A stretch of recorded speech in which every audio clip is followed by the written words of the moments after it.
There's chairs up front. No one wants to sit in the front. There we go. Mary Lynn's not afraid. She'll sit in the front. I'm not shy. Thanks, baby. Thank you. Thank you for the copy. Yeah, thank you for saying that. Okay, we're going to go ahead and get started. Okay, we're in open session, so we're going to go ahead and get started. Thank you. All right. So first up, we have public comment. Members of the public who wish to speak to the board should complete a request card prior to the start of the meeting. This section of the meeting will be reserved for comments from the public. All comments should be limited to 3 minutes. Criticism of individuals is not in order. And we have 2 public comments. First is Ms. Mary Lynn Buckner, and the topic is cell phone stipend for administrators. Yes, thank you. So I'm here to, well, first of all, hello, my name is Mary Lynn Buckner. Most of you probably know me as the DCTA co-president, but I am also a resident of DeKalb and a taxpayer, and my kids went through DeKalb from kindergarten through high school, and so I'm really vested in the community, and I want what's best for our kids, as I know we all do. And in 2010, in on or about 2010, the district went through some major budget cuts in order to keep the district financially solvent and fiscally sound. And I really applaud our department that did that at the time. It was really great because we've been in the black and we're really secure financially. But some of the things that were cut at that time, teacher supply budgets, the cleaning, custodial staff was cut. They put kind of more of a burden on teachers for trying to clean things up. A lot of teachers were cut. That was a big thing. And at that time, that is when our class sizes escalated. Another thing that was taken away at that time, to my best of my, as I recall, administrators all had cell phones that were issued to them by the district. And in that sweep of cuts, that was one of the things that was cut. That the administrator cell phones that were issued by the district were, nope, this is a budget cut and we're taking those back. So we still have our supply budgets. We still have short staff on the custodians. Our teachers are still cut. Our class sizes are still really high.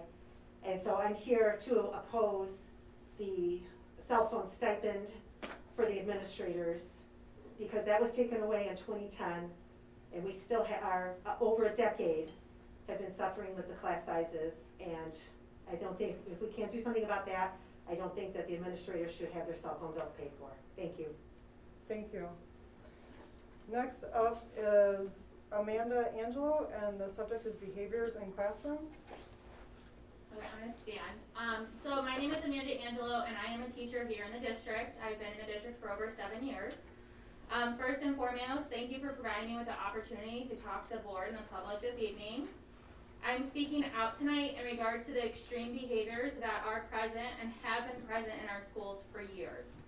I want to make it clear that these extreme behaviors have been in our schools prior to COVID and are not a result of the pandemic that we are currently in. I have already spoken to my administration, DCTA, and Kyle Gertis about this.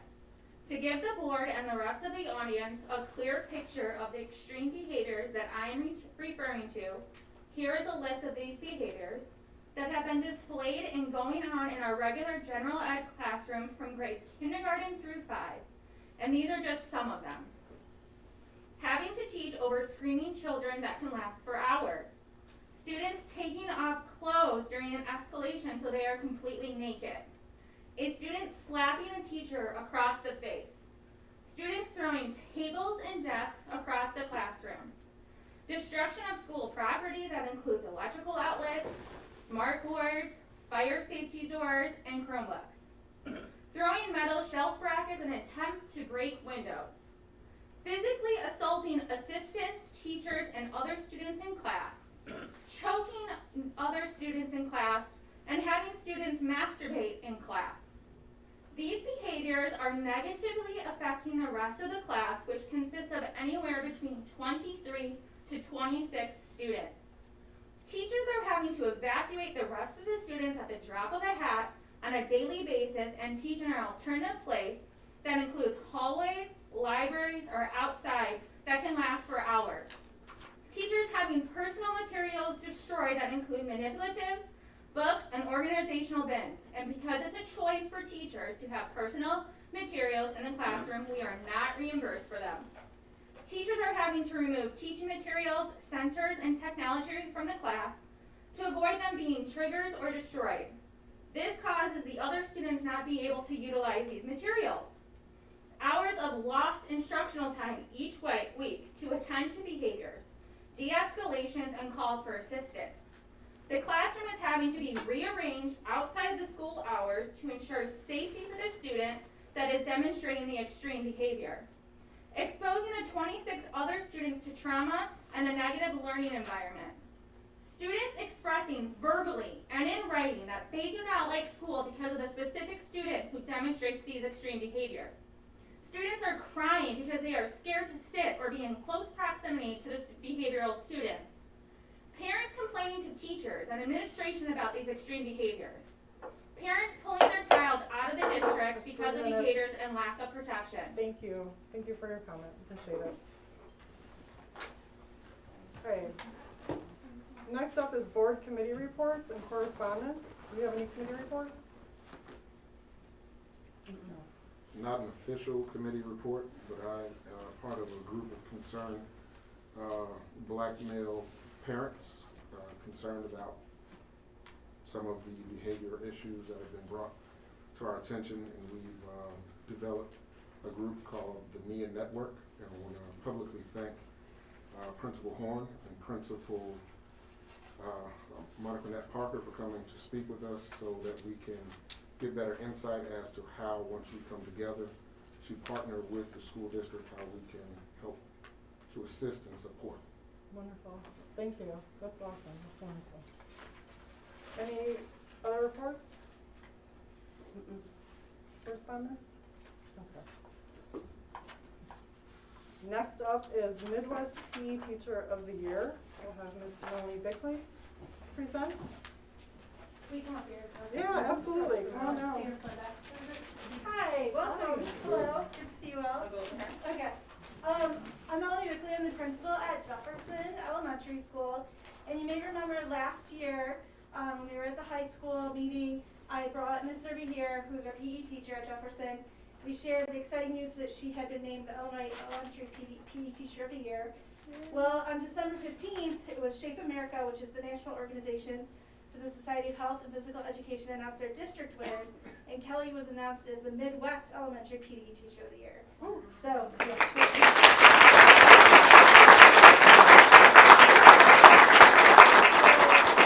are 5 different districts in that national organization, which is the Central, Eastern, Midwest, Southern, and Western. Each district selects one winner to be eligible to apply for the honor of the National Elementary PE Teacher of the Year. So Kelly is representing the Midwest region this spring, and she's competing against 4 other teachers for that national title. Somebody from California, Texas, Maryland, and Missouri. She's won both the state and the regional title, and at the end of April, she'll attend the national convention in New Orleans to see if she wins the National PE Teacher Award. She has to do an application which includes a video that showcases Jefferson's demographics, the learning environment, and a detailed description of a unit that she teaches. And she has to do a 30-minute award, 30-minute interview, and then they make their final decision. So we're just so proud of her, as I'm sure all of you are, as a district. She's been in lots of different buildings and serves as our PE coordinator for the entire district. So we're just really lucky to have her at Jefferson and in the district.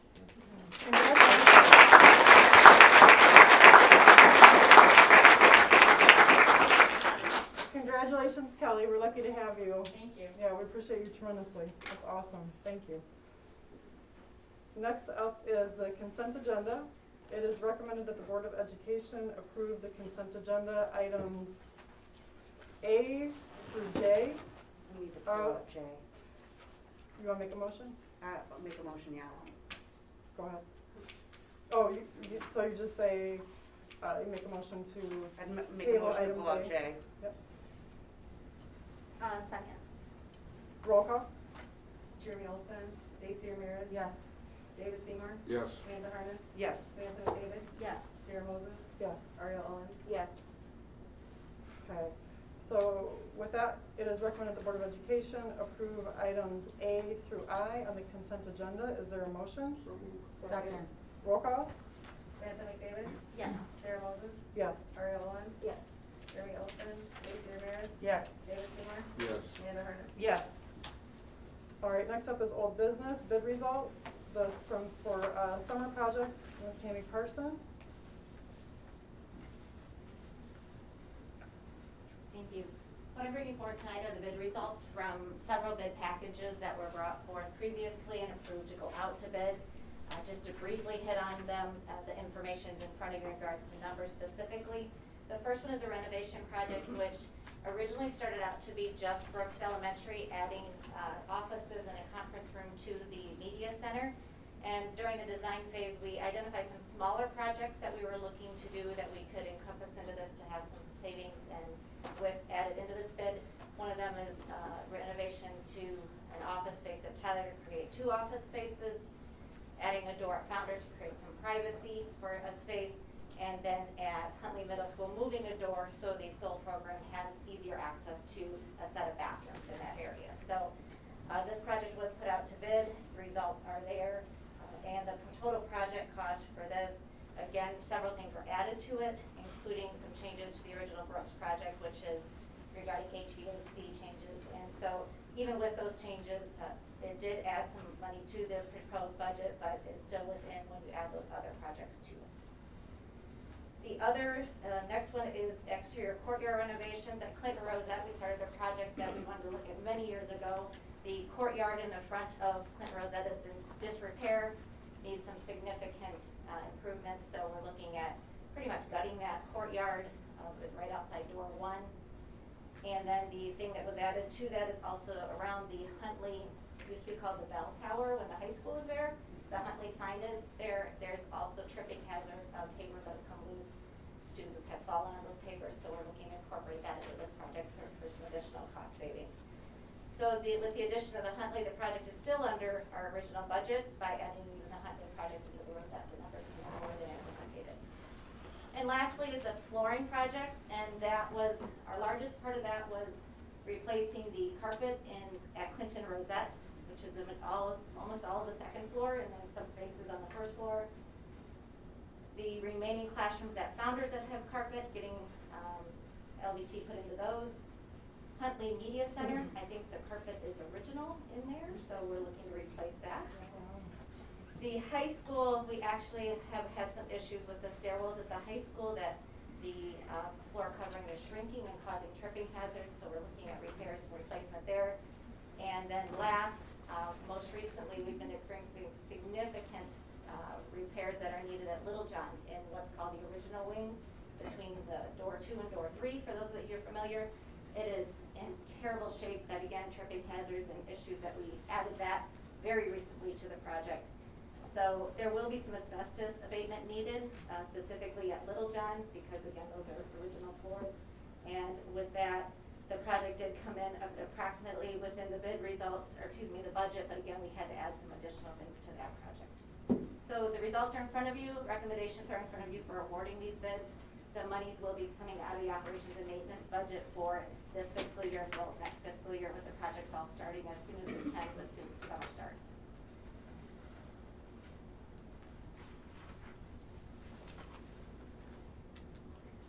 Does anybody have any questions before we move forward? Okay.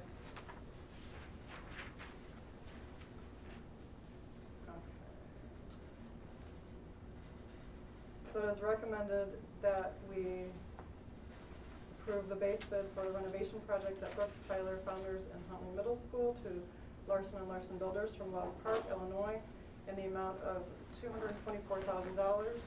approval of base bid for the exterior courtyard renovations at Clinton Rosette Middle School and Huntley Middle School to Light Construction from Montgomery, Illinois, in the amount of $147,000. Approval of base bid for the flooring replacement projects at Clinton Rosette Middle School, Huntley Middle School, Founders Elementary School, DeKalb High School, and Little John Elementary School to Carpetland USA from Rockford, Illinois, in the amount of $684,000. Is there a motion? So moved. Second. Roll call? Sarah Moses, Yes. Ariel Owens, Yes. Jeremy Olson, Stacy Ramirez. Yes. David Seymour. Yes. Amanda Harness. Yes. Samantha McDavid. Yes. Thank you. Thank you, Tammy. Next up is our pre-rise program. This is Mr. Billy Thermo and Ms. Jill Springer and James Fleming. Good evening, everyone. First of all, thank you very much for giving us some time to present on RISE. Real quick, I want to thank all of the teachers, our retired teachers, our instructional assistants, our reading specialists, everybody who helped out in making this successful, because it was really, really a team effort, and without their help, we would not have been able to do this.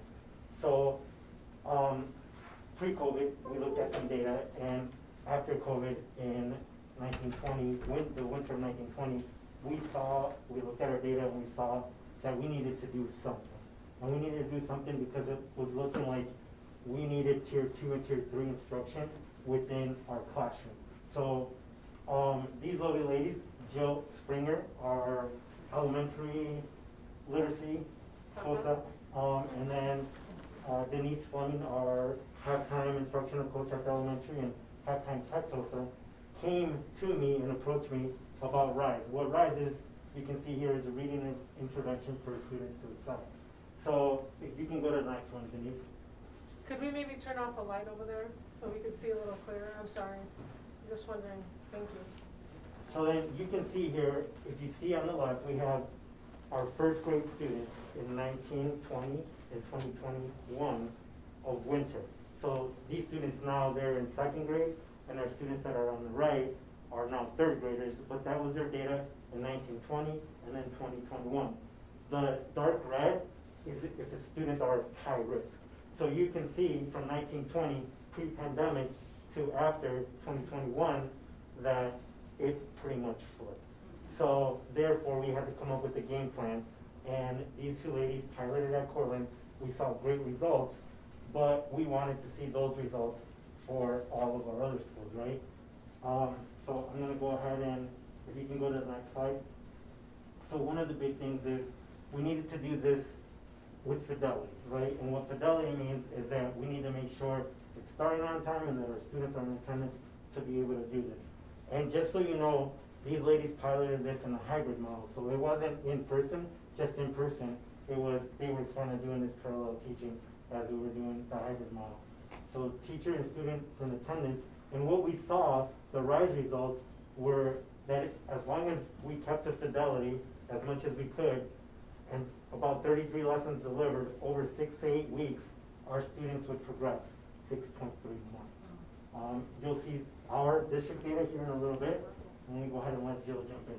So when Billy talks about RISE results, he's talking about RISE is a published program that we had gotten onto and thought that we could make a difference for our students using it. And so the action research that was actually done by the authors of this program, right, they found that with an average of 33 lessons, students grew 6.3 months. So go ahead and switch it, please.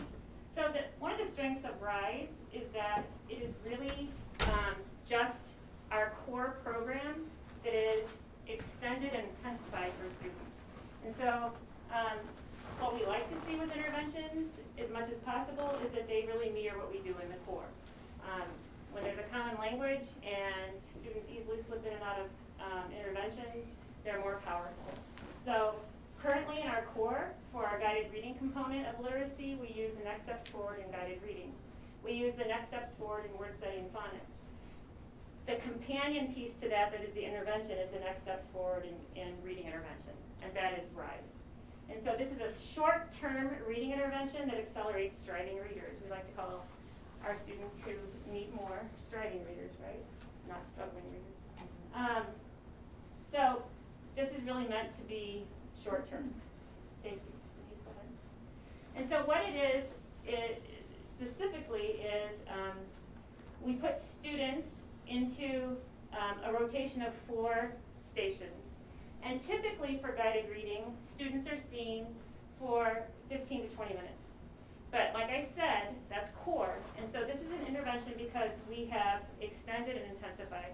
So we take the components within a guided reading and we serve the students with each component for 15 minutes. Instead of maybe 5 minutes for phonics, they get 15 minutes for phonics. And so it really is intensified. And at every station, they have a teacher who focuses just on that station work. So they go to read a book, and they read a new book every single day.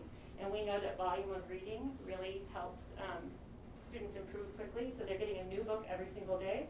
They get phonics and word study for 15 minutes every day. Then they reread yesterday's book for 15 minutes. And then they get guided writing with a teacher every day. And this is small group work of 4 to 5 students. Go ahead, please. So this is just pictures from our pilot. Looks like one of them didn't show up, but it shows our students. And like Billy pointed out, we piloted during hybrid. And so we had students in and out for quarantine. It was tricky because we never, knew. So sometimes we would have students, you can see their space at least 3 feet apart. We had students at the table, but then we would also have a student online or two, a student or two online. So there they are at their stations. Go ahead, Denise. It's just nice to see some real pictures, right, of our students. And what this shows is that this was the timeline that we had set up for ourselves. So we did the pilot at Cortland last spring. We got this ready to roll for fall for our 2nd and 3rd grade students. And this is the timeline that we set up. We pre-assessed our students using the assessments that we always use. This was really based on, all this data that we had was based on next steps forward in, NSGRA, guided reading assessment. Next steps forward in guided reading assessment. So it's really like a one-on-one conference we use to assess our students' decoding ability, their fluency, and their comprehension. And so we pre-assess every student individually, and then of course we post-assess every student individually. In between, we trained our teachers so that we were all conducting our RISE interventions pretty much the same way. And students got 9 weeks of this intervention. So some days, some schools chose not to have the intervention on Thursdays because of early release. So we felt like 9 weeks was a good place for us to be. Okay. We were able to look at all of the data for our students that were in the RISE program, as well as 2nd and 3rd graders who were not in the RISE program. So all of the data that you'll see has comparisons for our students that are with their same age peers, just to make that clear right away. So we looked at the growth of our students in the NSGRA assessment. This is an assessment that's given by teachers, it's not on the computer. This chart here shows the 6 schools that participated in RISE for the fall, as well as the district average. The black line right at 3 months is about the expected growth. So the program is 3 months long, you'd think that students would have grown about 3 months. Those are the averages for each school for our 2nd graders, as well as the district average. That's amazing. Yeah, That's it really, so and I know Sarah had the opportunity to go see it in person. It's probably not super surprising to see that the numbers look as good as they do, because when you see it in person, it's obvious the kids are getting a lot of what they need. So this is obviously absolutely terrific. If you go to the next slide, Denise, there were some differences with regard to attendance, but even some of our students that missed a number of the sessions because they weren't able to get to school, either because of busing or quarantine, still did very well. So we were very, very excited with those results. The next slide is our 3rd grade results. So very, very good numbers there as well. It's really important to look at how much did they grow, not just where did they start and end up, because we know we do have a long way to go with a number of our students. That's why they were in the RISE program to begin with, but we feel like they really made excellent growth. The next slide is just the number of students and the number of sessions that they were able to attend. I believe this is all in your board information, so you could feel free to look at it in greater detail, and we're happy to answer any questions you have. But again, the average number of sessions the students were able to attend. The teachers that were involved really did take meticulous notes on who was there when and what were they doing, which is super helpful and fun to look at the end. We didn't want to only look at our NSGRA data because we know that we've got other literacy measures as well, and in part because NSGRA is something that is done with human beings. Sometimes you get that kind of sympathetic listener that might help a student do better than they might otherwise. This data is our growth in the MAP assessment. So students who participated in RISE also grew more there, so it kind of validated their first results that we had for, this is second and third grade combined. That really goes to speak to the power of having a smaller number of kids, because in the classroom, our most striving readers were taken out for the RISE intervention. That meant that a different teacher could focus on fewer students who were the non-RISE students. And so, I'm sorry, and I spoke too soon. This is not MAP yet. This is still NSGRA. This is just comparing how our RISE students did with our non-RISE students. The non-RISE students also grew more than expected. So on average, because you would expect them to grow 3 months, and we think in part that could be because putting second and third graders in these level groups where students who needed RISE were in RISE and students who didn't bifurcated on either end, the high learners and also the very striving learners, sorry Jill, I'll get better at that, would have been in different areas with different adults paying attention to their specific needs. Next, I think, is our actual MAP data. So I want to make sure to correct that. These are the MAP percentile groups. I don't love this one because it looks very scary. Keep in mind that the reason that more of our RISE students are in red and yellow, so are in the 1st through 50th percentile, so not meeting where they need to be, is because that's where they started in the fall, right? We made a ton of growth, but those groups started out very different, and if you were a student who was already at or above grade level, you wouldn't have gotten into RISE. The next slide I think is better. This is how well our students grew on their MAP reading test from the fall to the winter. So you can see the non-RISE students in orange made growth. The students who were in RISE made more significant growth. So on the MAP measure as well, we can see that we had increased growth when students were in RISE. Still not where we want them to be. We still have a long way to go, but they're getting there. They're working really hard. And our teachers certainly are as well. We also looked at the CBMR data, which is a third literacy measure that we do. This is a measure of reading fluency. So again, where do they fall in terms of their national percentile of growth? So this is not the number of points they grew. This is compared to everyone across the country who took these measures in the fall and winter. Where did they fall? So our students in third grade in particular did very, very well. They grew more than the national average if they were in RISE. Our students in second grade who were in RISE grew more than our students who were in second grade and not in RISE. So again, if you're looking at those two group comparisons, we could see that being in RISE really was very helpful for our kids. We also had one of our dual language programs. Our Cortland dual language students in second and third grade had a modified bilingual RISE program. This was a ton of work and effort on the part of one of our reading specialists, because RISE is not a bilingual program. So she had to take everything and kind of create her own bilingual materials, which is awesome. And so those students in Cortland second and third grade bilingual got to do a modified RISE program as well. We do have some of the data for them. It's a little different because they use different literacy measures because the language is different. But this is, if you're looking at how much they grew on the Spanish reading test from the fall to the winter, our students who were in the RISE program had, and this is which quintile group they fell into, so which chunk of growth scores.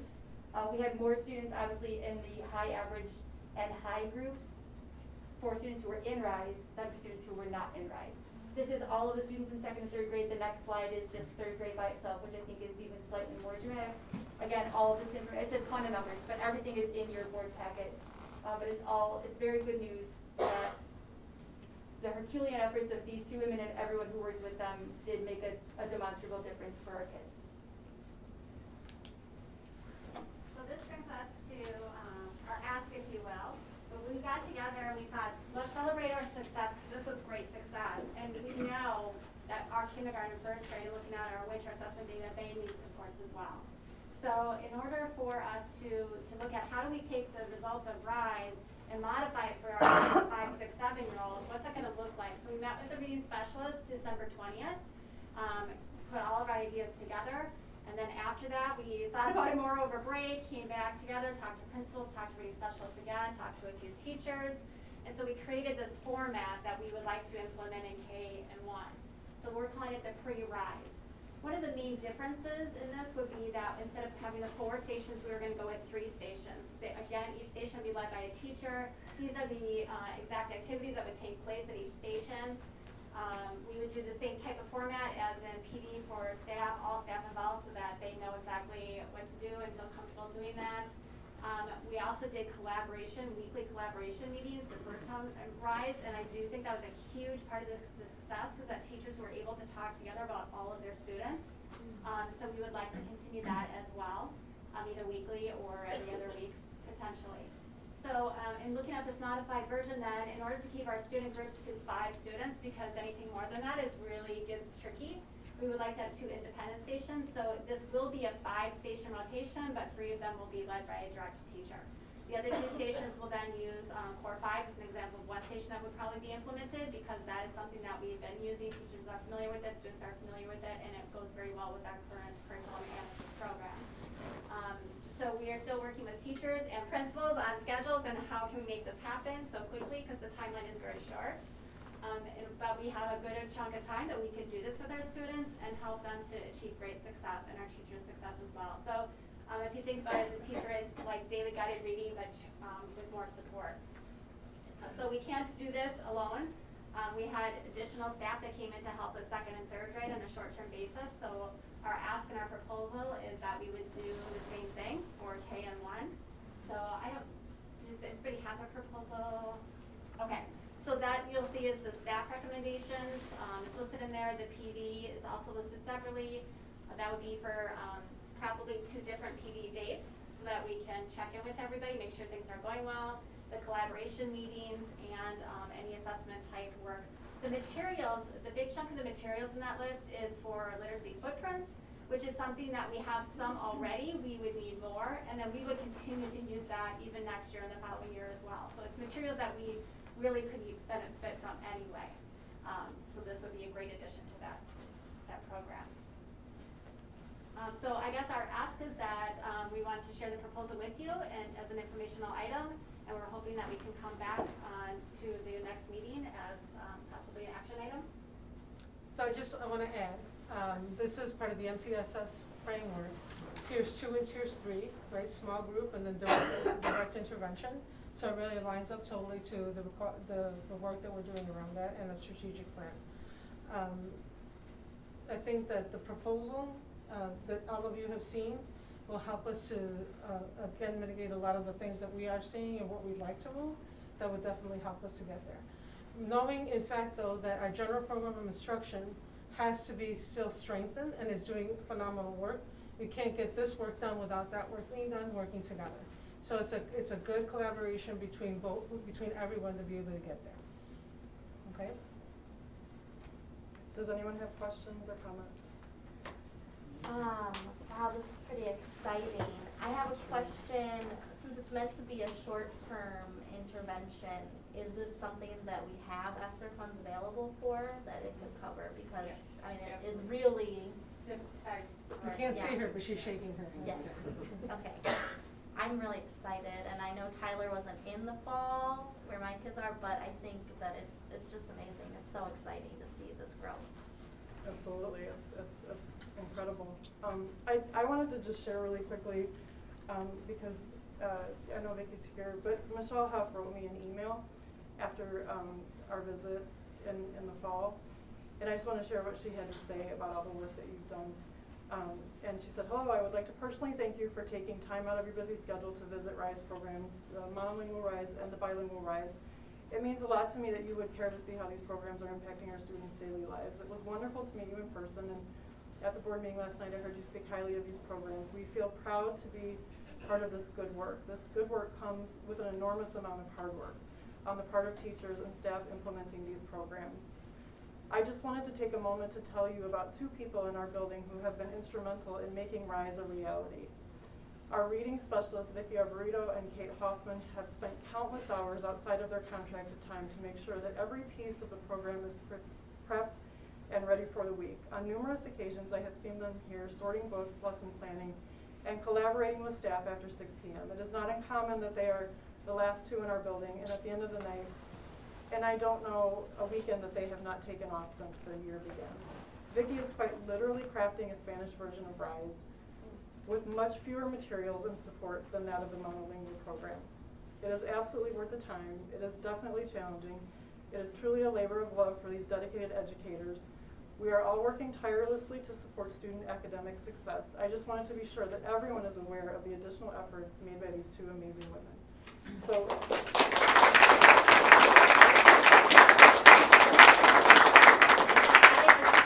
I'm sorry. When Go ahead. you started to read that letter, because I wanted to say that, make that same statement, that these two women are wonderful at Portland. Every school that implemented RISE had the same type of team at their school. So Jefferson had Michelle Kretzmer, and I'm going to go through them all. And Founders had Lucy Fellers, who's here tonight, and April Fleck leading their teams. Who's next? Jefferson, I named. Little John had Laura Neal. I mean, and these were the leaders, but it was a real team effort.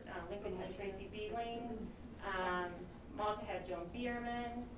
Our reading specialists really went above and beyond, and that's where that great data came from. Can I ask one more question? In the proposal, so you bring retired certified staff or non-certified, are those community members that are willing to be hired to do this work in our schools? Is that how I understand it? We did have retired teachers last semester, and we had reached out. Marilyn Buckner helped us reach out to our D428 retired teachers, and some were interested. It is very intensive, and it's every day, and most said, I'm ready to get back to retirement now. And of course, we're dealing with COVID too. And a couple are coming back, and we sent the letter again, hoping that maybe we might find some retired teachers who hadn't taken us up the first time that would come back. We really welcome any retired teachers from any district. It was wonderful to see colleagues that had been in our district working with kids, and there's nothing like a teacher voice, right? However, the program does specifically say that it can be led by a certified teacher and under the guidance of a certified teacher or literacy specialist. Non-certified people can work, so we're really just looking to see how we can serve our students, and we're thinking about NIU students, and so we're hoping, if our proposal passes, that we can reach out to NIU students. It's a really cool component of it also, I think. Right. Yeah, community and school together. Yeah. Does anyone else have questions or comments? Just a heartfelt thank you for all the hard work that you've done around this, and the impact that this has on children in our district is remarkable, and I know that every member of the board is grateful for your work, and this is incredible. So thank you so much for your heart and your love for kids and improving their lives. Thank you. Consensus to bring this back for vote? Yes. Yes. Okay. Next up is cell phone stipend policy, Ms. Dutra-Salix. Good evening. In 2019, the Illinois legislature amended the state's Wage Payment and Collection Act, and it requires that employers reimburse employees for all reasonable and necessary expenses that are directly related to services performed for the employer, and anything that's incurred primarily for the benefit of the employer. This does include cell phone usage. So drafted before you is a policy that we've worked with legal on, and a form that our employees would use. This reimbursement policy would be limited to administrators and other district employees that supervise other staff. This will be coming back before you for approval, but this is the first read. Oh, is there a dollar amount attached to what we think this Yes, would be? it is. In the policy, it mentions $50. Okay. And that's in the draft? It is, yes. Sorry, I just didn't see that. I had that number in my head, but go ahead, Sam. If this is law, that's what you're saying, what is our current practice? We don't have one. There are employees who have come to administration and highlighted the fact that we are outside of the law and have asked for this. And I did talk to, again, our legal counsel, and legal counsel did advise that we should be honoring this as it's law. Okay. Any questions? Comments? Consensus to bring this back for a vote? Yes. Yes. Yes. Thanks, Deetra. Mhm. Okay, next up is Deetra again, and with Cynthia Carpenter, this is the salary study. Give me just 1 second, I got too many windows open. Okay, so, as we've discussed, we've been having an ongoing salary study, and that has been done by Educational Leadership Solutions. And in the study that they've done so far, they've used LUDA data.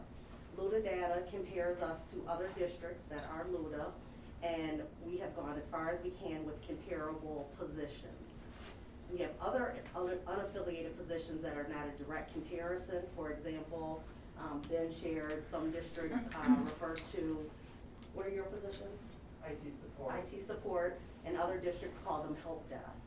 So now the salary study is becoming a little more involved and taking a little more research to determine what positions most properly align to our positions. Educational Leadership has submitted Educational Solutions, Leadership Solutions has submitted a second proposal to us because now they have to do different survey data and they have to manipulate that data and determine the salary ranges for those positions. And that is attached for your reference as well. Okay, and then, so this study would be completed by March 6th. That is the plan. This was a conversation that we had prior to the Christmas break. So depending on how fast they can collect data for their surveys, that would determine. Once this is approved, I can talk to them to find out if that timeline still fits or not. Oh, okay, so this was, okay. Yeah, this proposal was submitted on December 20th. Okay. And they knew that we were leaving for winter break, so. Okay, so, does anyone have questions around this? All right, and the total is 6,500 they want? Correct, yes. To complete, okay. And then obviously there's a strong sense of urgency to get this completed and to start to write salaries for unaffiliated staff. I know that this is a high priority for the board. Unfortunately, we were not able to get proposals for anyone to do this process, you know, I can't remember the entire timeline, but it was over, you know, the whole time last year and It was in the towards the spring. end of the year. Yep, the spring of last year. But And then we actually prior- had 2 proposals, this one and one other. The second was not as comprehensive and didn't provide as much detail and was more expensive. Right, but I mean, just this process of us trying to actually Yes. get someone to come and do this has been like, almost 2 years at this point, so, yeah, it's been hard to get, but anyway, so we have it now, and so is there consensus to bring this back for a vote? Yes. All right, moving on to the next thing, yes, consensus. Next up is, FDAS letter of agreement, OP1 to OP2/OP3 pay increase, Ms. Deetra Salas. Yes, so we have a FDAS member who moved from one position to another, and it moved her from one classification to another. When we were looking at her salary, what the salary would be for that move, we discovered that there was a language error in the contract. We went back and looked at negotiation notes. We talked to individuals that were part of the negotiations, and everyone agrees that it was a language error. So we have corrected that language so that it does read, forgive me, I keep holding my glasses up with my mask on. So the compensation for office professionals who voluntarily transfer to a lower job classification will be adjusted by placing the rate of the same for new hires plus 25 cents. And then that's the part that was left out. So if you notice in the cover sheet, it says the current language, and it left out what the amount of the increase is. So below that, we have the recommended language where it references the 25 cents. So again, it was just a language error in the contract. We are asking to bring this back at the next meeting for approval. Is there consensus to bring this back? Yes. Okay, next is the NIU LEAP program, Ms. Salas. The NIU LEAP program, this is very exciting.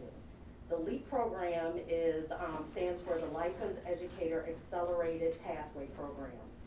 NIU has partnered with Rockford Public Schools on this and have found the success in it, and now they have approached other districts to be a part of this.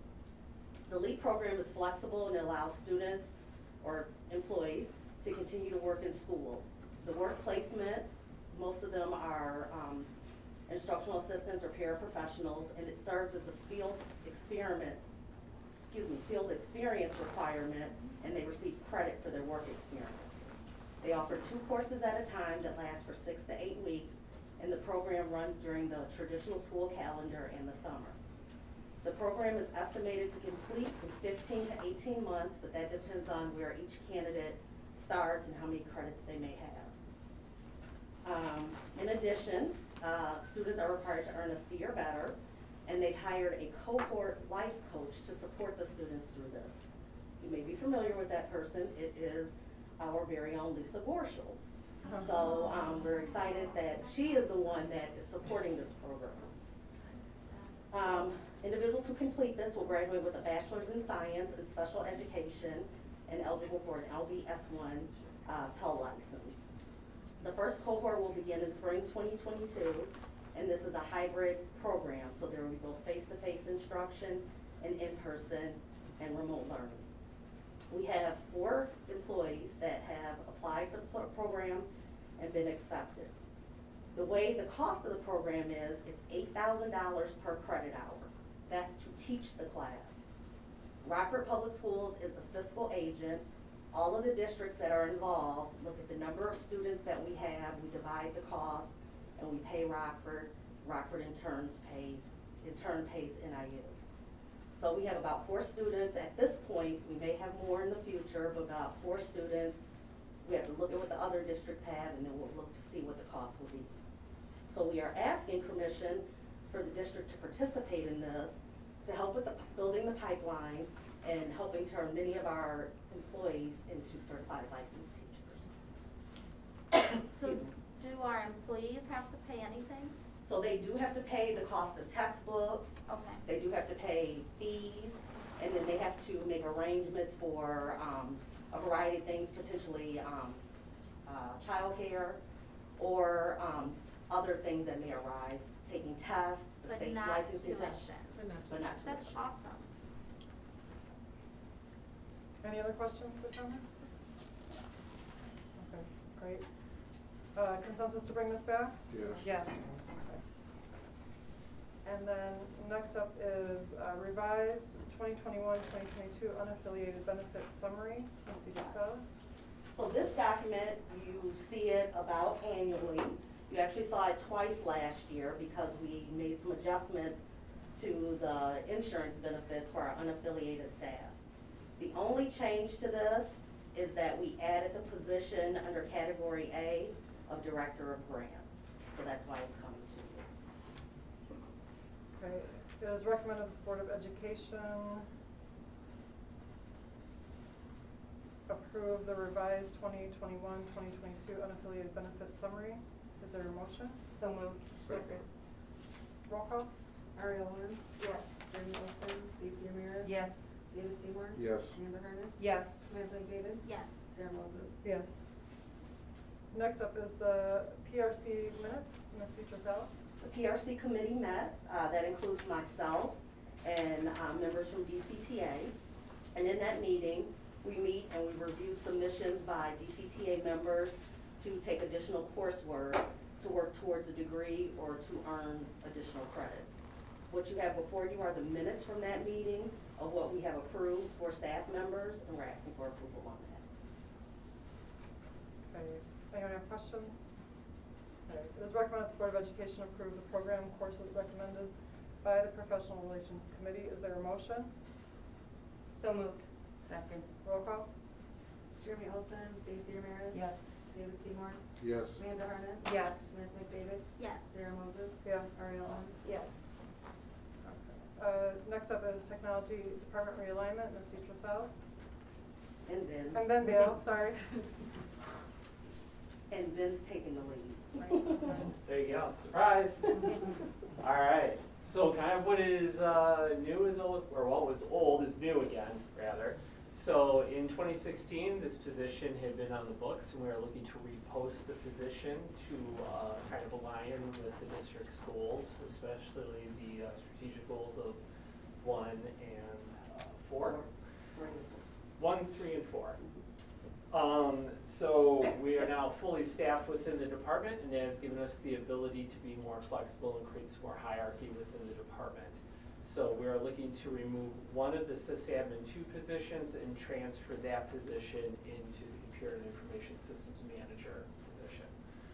So be looking to have a posting for this internally, and it has a salary range that's posted that aligns with most of the districts to the east of us. And that's kind of like what we're looking for as our next step. We also have an employee who is going to be retiring in 2023 and trying to align this position with taking on some of those roles that that person had carried on as the network engineer for the district. Are there any questions? Okay, it is recommended that the Board of Education approve the addition of the 1.0 FTE position, Computer and Information Systems, CIS Manager. Is there a motion? So moved. Second.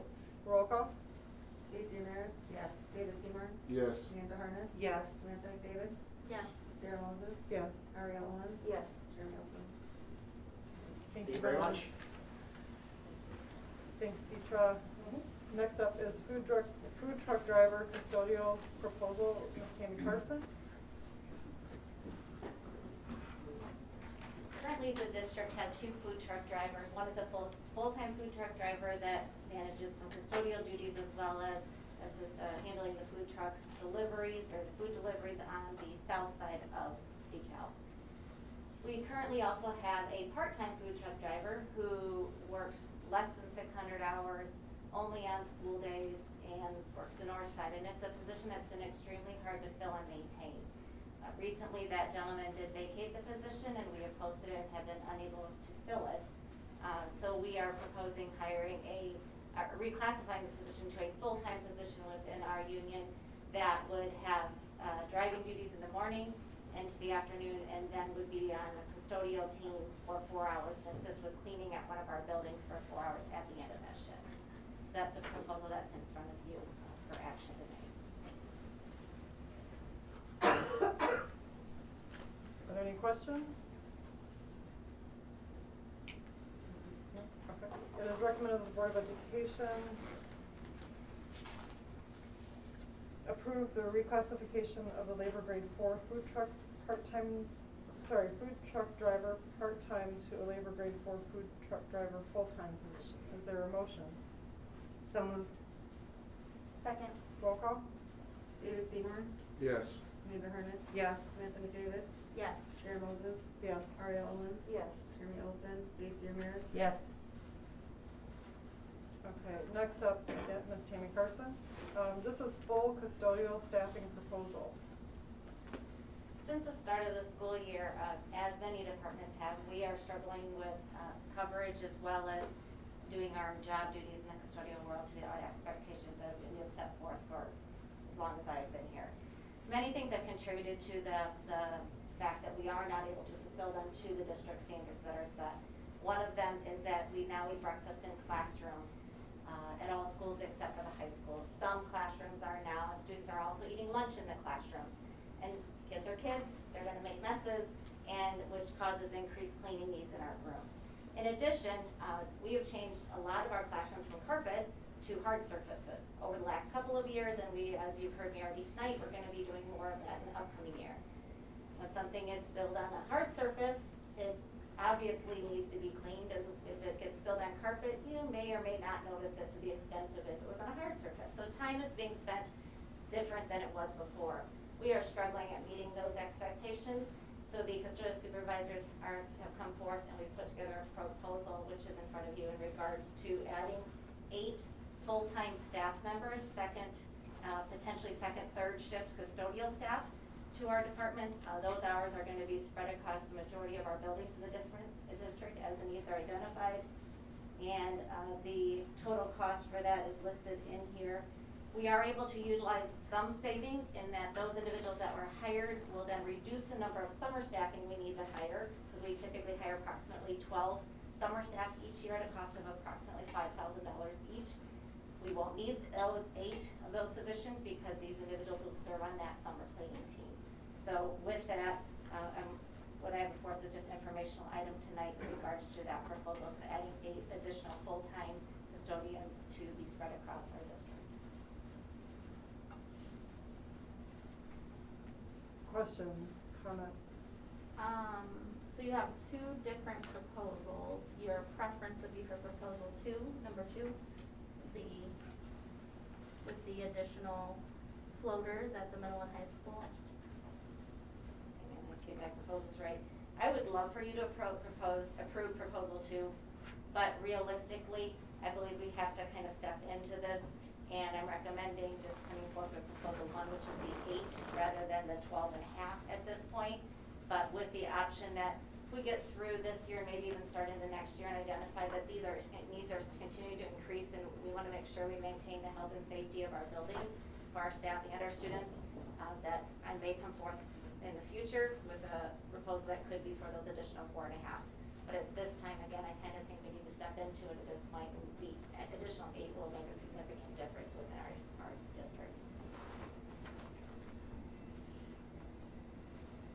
Does anyone else have questions?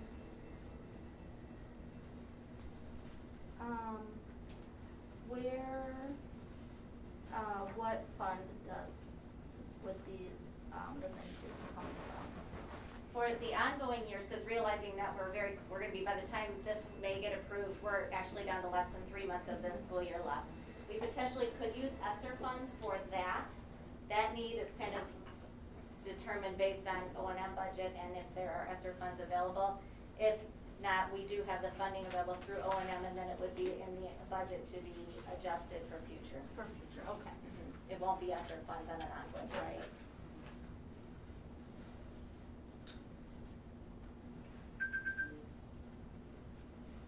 Any other questions or comments?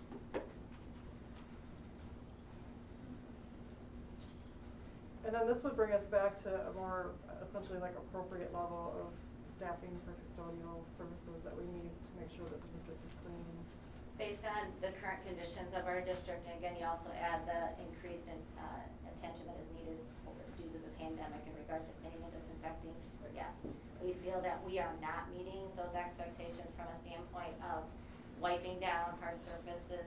We have never planned to do it every single night, but on a more regular basis that can be spelled out. We can't even try to meet that right now. The floors are an issue, so yes, I do feel that these 8 will bring us to a level that we have in regards to what those expectations are for our custodial staff across the district. I mean, Marilyn mentioned the cuts, from 2010, and so this would be directly, addressing, that issue in terms of the extra burden on teachers to clean as well. Well, I will say, we did come back to a full cleaning plan for modified cleaning last year, where we went from every other day clean of classrooms. We did go back to a nightly clean and added staff in 2020, when we were just getting into returning from the pandemic. That was already approved, so this is above and beyond those requests, but again, many things have changed even since then. Sure, okay. Anybody else have comments, questions, consensus to bring this back? Yes. Yes. Thank you. Thank you, Tammy. Next up is school nurse stipend, COVID-19 stipend. Mr. Cravers, this is information and action. Good evening. I think every board meeting I come and talk to you guys about school, nursing, and offices, so here I am again. At the start of this year, through our ESSER funds, we hope to hire a COVID nurse that would help us navigate kind of the school year as it relates to the pandemic. The position's been posted now since the beginning of the school year. We haven't been able to find a qualified applicant for that position. So knowing that, halfway through the year, pandemic is unfortunately more prevalent than it always has been. looking for ways to continue to increase our resources to help address the ever-changing guidance, testing protocol, and any other curveball that can come our way overnight when the IDPH or CDC decides to drop a new nugget on us. So all of our nurses have done a great job this year. A couple of our CSNs, which are certified school nurses, and more experienced staff in the district have really taken on a leadership role. That's Stephanie Condon and Kristen Perez. They've really done a lot outside of their contractual hours, outside of their job description to try and support our efforts to kind of respond to the pandemic. But moving forward, especially kind of in the current state we're in, the amount of time and energy, especially on nights and weekends, that's needed to kind of always be responsive. We would like to propose adding a stipend, a $9,000 stipend for each of them, which would take them through the end of this school year in terms of being really the point people in our district that would work with Deidre and I very closely with the staff and students to essentially draft our COVID protocols as they change, communication to families, communication to staff, consultation with health office staff, consultation with principals, consultation with the various health departments that we have to work with. So this would be a one-time stipend for the rest of the school year. Are there any questions? I am wondering about why it's action tonight. Is it a pressing need, you feel like? I do feel like it's pressing. It's kind of, we want to pay them for the work they're going to do moving forward, but realistically, they've been doing a lot of this work for some time now. And so it's really just kind of trying to get this in place for them so we can recognize what they're doing moving forward, but also what they've done so far. And these are ESSER 3 grant funds? Correct, yes. Go ahead. I'm wondering, I know Deidre just stepped out, so these are DCTA members. Correct.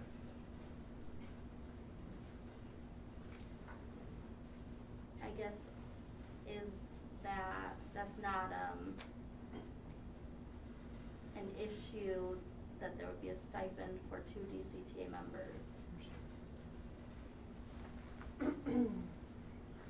So there's a question, not that I'm aware of, that Deidre would probably be the best person to speak to it. I'm sorry. I want to compensate people for the work that they're doing. I just don't want it to be, I just was asking, so these are 2 DCTA members, and I was just wondering about, offering stipends to 2 DCTA members, and I didn't know if that I was asking how that works contractually, if it has any impact or not. So yes, this is a stipend, not a differential. So differentials are governed by the contract versus the stipend. I believe Kyle has talked to these individuals, and they've been working in this capacity, and there's no amount of money we can give anybody to deal with COVID to compensate for what they're doing. But it is offering them the stipend in order to do some of the leadership work as it relates to the needs of COVID. As of recently, the guidance literally changes every day. If it's not IDPH, it's DeKalb County Health Department sending us something. They have done a very, very good job of keeping up with that guidance and how it changes and making sure that it's shared amongst all of the nursing staff, myself and Kyle. They're dealing with angry parents every day, all day. So it's something to be able to show appreciation for the work that they're doing, the leadership role that they've taken on their own. Okay. And to your point, Samantha, I mean, it's information action tonight. We are gonna have a board meeting next week. We have a special board meeting next week. Would it be something we could vote on next week, or would that be like a major? No, like, I think that would be would that totally be fine. Yep. Just for transparency's sake? That way, Yep. everyone has time to, I think we all would have a consensus to bring it back. Okay, so let's go ahead. I'll make a motion to table the vote to next week. Is there a motion? So moved. Second. Roll call? Amanda Harness? Yes. Samantha David? Yes. Sarah Moses? Yes. Ariel Owens? Yes. Jeremy Olson? Yes. Okay, and then we do have consensus to bring this back, so obviously this is a priority to us. We appreciate you bringing it forward, and we appreciate the work that they're doing tremendously, so, Really, thank you. yeah, thank you.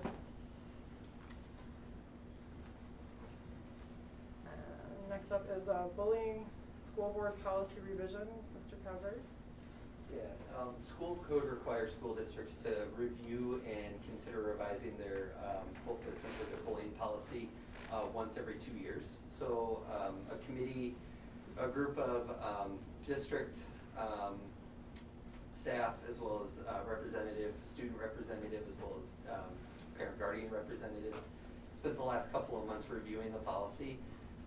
They ultimately decided that no revisions are necessary to the policy itself. However, they're gonna continue with some ongoing work to look at our protocols as a district, look at ways that maybe we can expand some certain things or align more to best practice. So that work is ongoing, but we need the board to essentially review our recommendation there, essentially move forward with our recommendation that we've reviewed the process, and then our next step is to submit it to the State Board of Education for their approval. Is there a motion? So moved. Oh, wait, let me make the recommendation, sorry. It is recommended that the Board of Education approve the recommendation to continue with our current school board policy related to the prevention of and response to bullying, intimidation, and harassment. Is there a motion? So moved. Second. Roll call. Samantha McDavid, Yes. Sarah Moses, Yes. Ariel Owens, Yes. Jeremy Olson, Stacy Ramirez. Yes. David Seymour, Yes. Amanda Harness. Yes. Next up is Mr. Kyle Curtis, student discipline. Yeah, so this was, reviewed and discussed in closed session, so it's just, the board, taking a recommendation to act on what was recommended. Okay.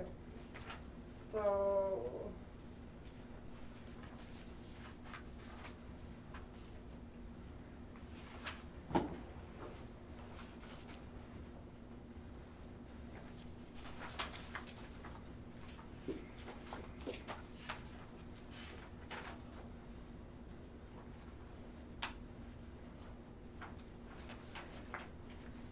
I have no idea what's cut out of this.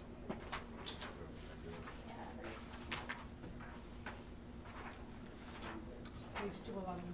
211. I think it's 211. 211. Well, the language isn't on there for the action. Right, and it's. Because she has to be very careful. Yeah. Can we table this till next week so we have the right language to use? Or is that not possible?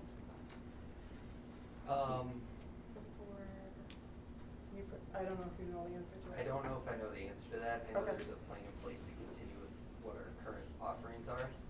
So we would be able to maintain kind of our current plan Okay. for another week. So on our end, it's okay. Okay, Yeah. okay, so I'm gonna just go ahead then, and is there a problem with that? You're good? Yeah. Okay. We can wait till next week. Okay, so we'll go ahead and, we will table, item M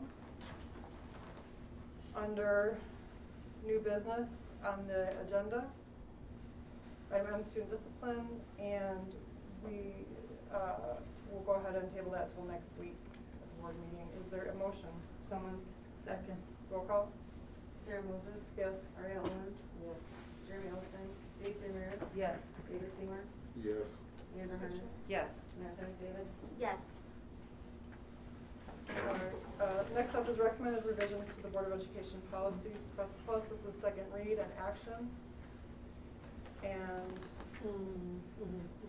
it is recommended that the Board of Education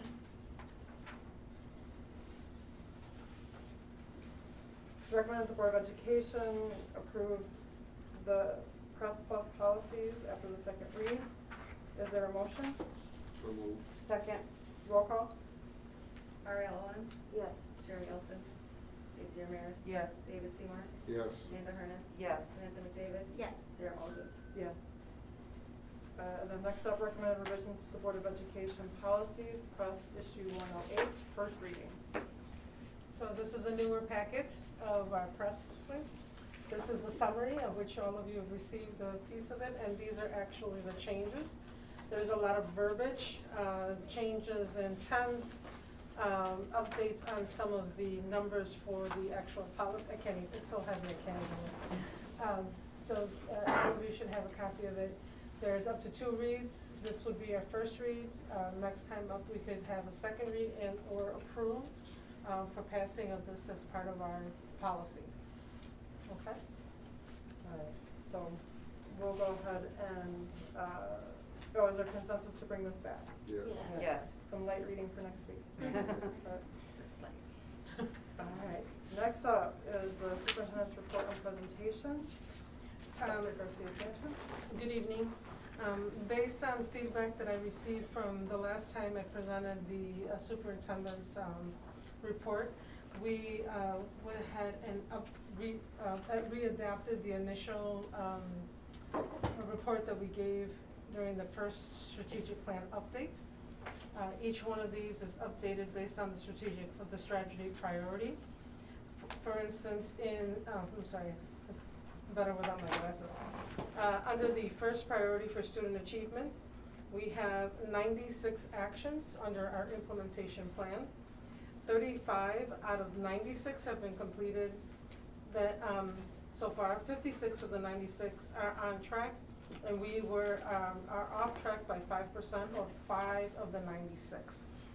You'll note that the curriculum and instruction component strategies have been updated here, along with improvement in innovation, technology, and facilities.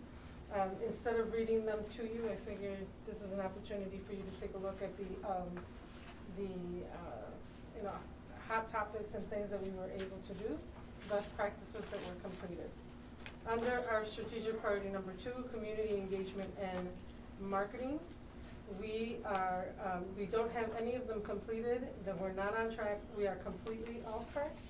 We are completely on track in the sense of our, we have been unable to find a qualified candidate to fill the open position of facility use manager. And once hired, other work can begin towards the strategic priority. And then due to staffing issues, developing a well-based financial dashboard has been put on hold. So those are two of the highlights from the strategic plan that are on hold. 2 of the big ticket items, and again, we do not currently have a family and community engagement manager. Strategic priority number 3, the financial stability and equity lens. We have completed 0%. We are on track for 2 of the 5 and off track for 3 of the 5, that's 60%. So the highlights are the comprehensive annual financial report for the fiscal year ending in June 30th, 2021 has been received from our auditors and in the process of being reviewed. It is originally scheduled to be completed by December 31st, but staffing issues delayed the completion. Extensions have been granted. Also, the ESSER 2 grant application is still in process, and the business and grants departments have been meeting to work through the application and the detailed budget. We anticipate to have this completed by the end of February. And then, of course, the meritorious budget process started last fiscal year and is due to staffing. Needed to be delayed until the business and finance manager position has been filled, which now has been filled. That position will start on June 20th, which is this week, 13th, 17th, yes, this week. And it has some time to get the new person up and running, and so we will be able to do that, and Cindy will be able to get up to speed to get everything completed. And then, of course, under strategy priority number 4, human capital and recruitment. You've heard a lot over the evening on some of the things that we're doing for the pipeline. In addition, Dietrich mentioned the LEAP program, which I think is a fantastic program for our staff. We look forward to having additional programs like that, as well as the Golden Apple opportunity, which we also have access to, again, under Accelerated. We are planning also to schedule participation in the college recruitment fair throughout the state, both in person and virtual. So those are things that are highlighted there for this coming couple of weeks. In addition, we have a grant that we are part of, very happy to be a part of. It's a basics DeKalb County partnership. So I'm going to read the statement here. During District 428 is excited to announce a partnership with Basics DeKalb County to address local kindergarten readiness data and opportunity gaps. Basics DeKalb County is an early learning initiative of the DeKalb County Regional Office of Education. Basics DeKalb County was awarded a 2-year grant from the CME Group Foundation to serve families with children ages 0 to 3 who reside within DeKalb 428 boundaries.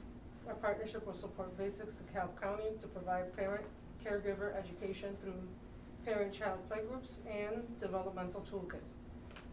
We are looking forward to advancing our commitment to early learning through this partnership. Those are my updates. Okay, questions? All right. Okay, with that, so we go ahead and adjourn the meeting. Is there a motion to adjourn? So moved. Second. All in favor?